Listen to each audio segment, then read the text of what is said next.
নমস্কার বন্ধুরা, আমি সোনালি। আমার কুকিং চ্যানেল ফুল আড্ডাতে আজকে আমি নিয়ে চলে এসেছি একটি নতুন রেসিপি, পেঁপের চাটনি বা প্লাস্টিক চাটনি।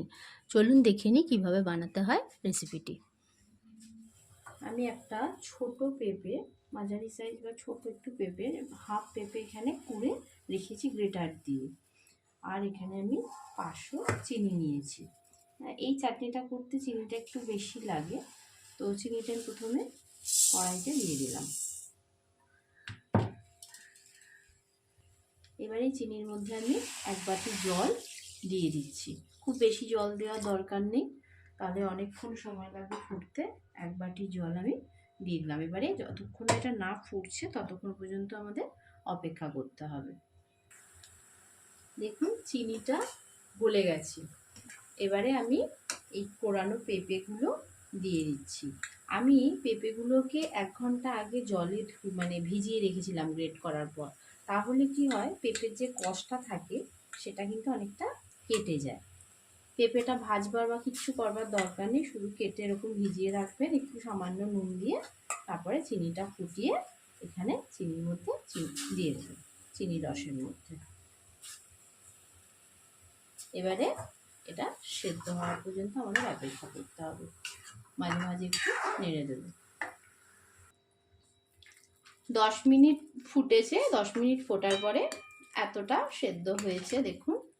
এবারে আরেকটু ফুটবে এটা। তা পেঁপে চাটনি আপনারা যে কোনো দিন যে কোনো সময় করতে পারেন, এই কারণেই যে পেঁপে সব সিজনেই পাওয়া যায়।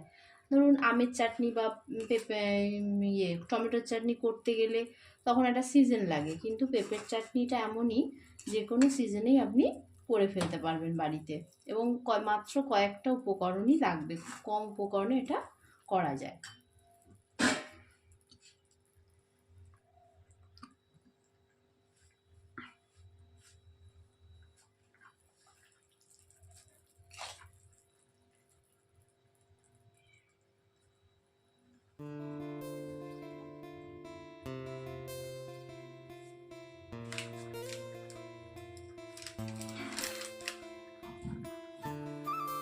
আমি এই পর্যায়ে সামান্য একটু বিট নুন এর মধ্যে অ্যাড করছি।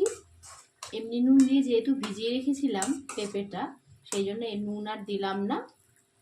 এটা বিট নুন অল্প একটুখানি দিলাম। এবারে সামান্য একটু হলুদ দেব, কালারটা ভালো আসার জন্য এই 1 পিঞ্চ মতন একটু হলুদ দিয়ে দিলাম। বেশি দেবেন না, জাস্ট 1 পিঞ্চ মতন একটু হলুদ দিয়ে দেবেন, তাতে কালারটা ভালো আসবে।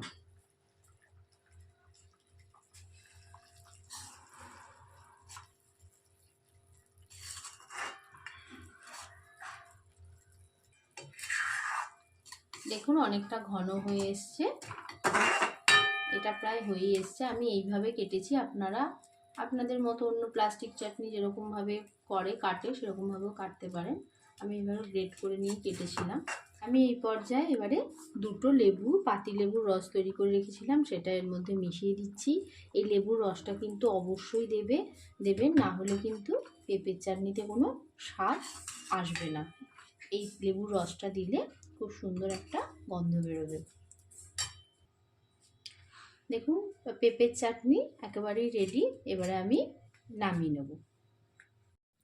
রেডি হয়ে গেছে পেঁপের চাটনি। আপনারাও এইভাবে একদিন বাড়িতে ট্রাই করে দেখবেন। যদি ভালো লাগে আমার চ্যানেলটিকে সাবস্ক্রাইব করবেন, লাইক কমেন্ট শেয়ার করবেন।